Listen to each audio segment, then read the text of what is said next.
আপনারা কোথায় যাচ্ছেন? রাউজান কি কাছে আছে আপনাদের? বিশেষ জরুরি কাজ?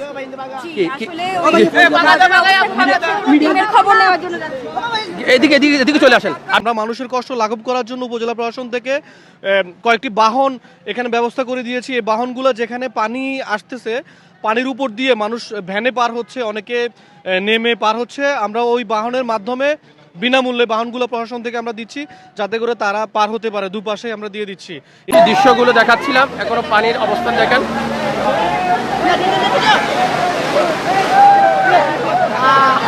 এখানে যারা স্থানীয় বাসিন্দারা আছেন, বিশেষ করে যুবক ভাইরা আছেন, তারা এখানে মানুষকে সহযোগিতা করছেন।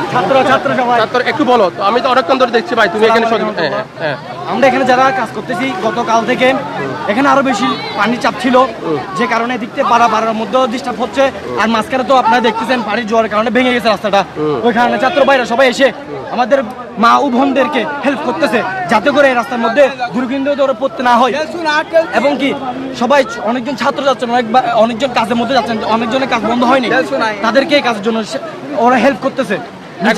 এখনো তো চলাচলের উপযোগী হয়নি। এবং কি আমাদের রাস্তাগুলো বিপজ্ঝুঁকি। এখনো তাহলে আরো যদি বৃষ্টি আজকে না পড়লে কিছুটা কমতে পারে। গতকাল আমরা দেখলাম খাল খনন করা হয়েছে, জনাব মীর হেলাল সাহেবের নির্দেশে খাল খনন করা হয়েছে, পানি কিছুটা কমছে। গতকাল থেকে আজকে অনেকটা পানি কমছে।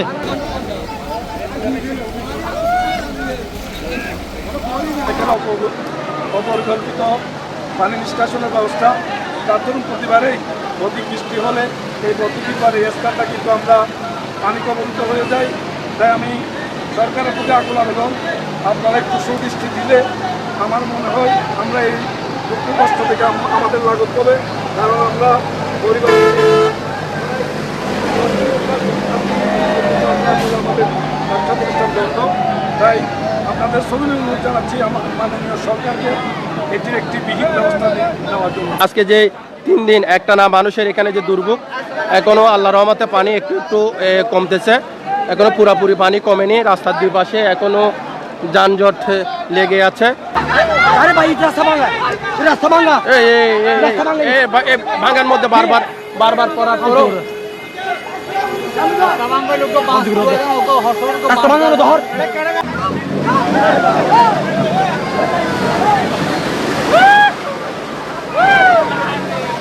আপনারা জানেন বড়দিঘির 1 নম্বর ওয়ার্ডের এই জায়গাতে যে পানিটা অনেকটা নেমে গেছে, কিন্তু এখনো প্রচুর পানি আছে। আমরা এখানে উপজেলা প্রশাসন থেকে ওই পাশটুকুতে আমরা কিন্তু কালকে একটা এক্সকেভেটর নামিয়ে দিয়েছি। অনেক জায়গায় এক্সকেভেটর দিয়ে পানির প্রবাহটা ঠিক করে দেওয়ার পর অনেক পানি ইতিমধ্যে নেমে গিয়েছে।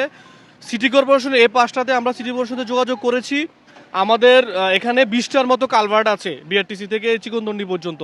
কালভার্টগুলোর মুখে বিভিন্ন জন কিন্তু ব্রিজের মুখে মার্কেট করেছে, বিল্ডিং করেছে, তার কারণে কিন্তু অনেক জায়গায় জলাবদ্ধতা আছে। আমরা বিল্ডিং মালিকদেরকে বলবো আপনারা এই দখলগুলো ছেড়ে দিবেন, এবং সিটি কর্পোরেশনকে অনুরোধ করেছি ওনাদের একজন নির্বাহী ম্যাজিস্ট্রেট সহ এসে, রোডস অ্যান্ড হাইওয়ে আছে তাদেরকেও বলা হয়েছে, তারা যদি এসে এই কালভার্টের মুখগুলোতে আসলে ভেঙে দেয় এবং ব্যবস্থা গ্রহণ করে, পানিটা দ্রুত নেমে যাবে।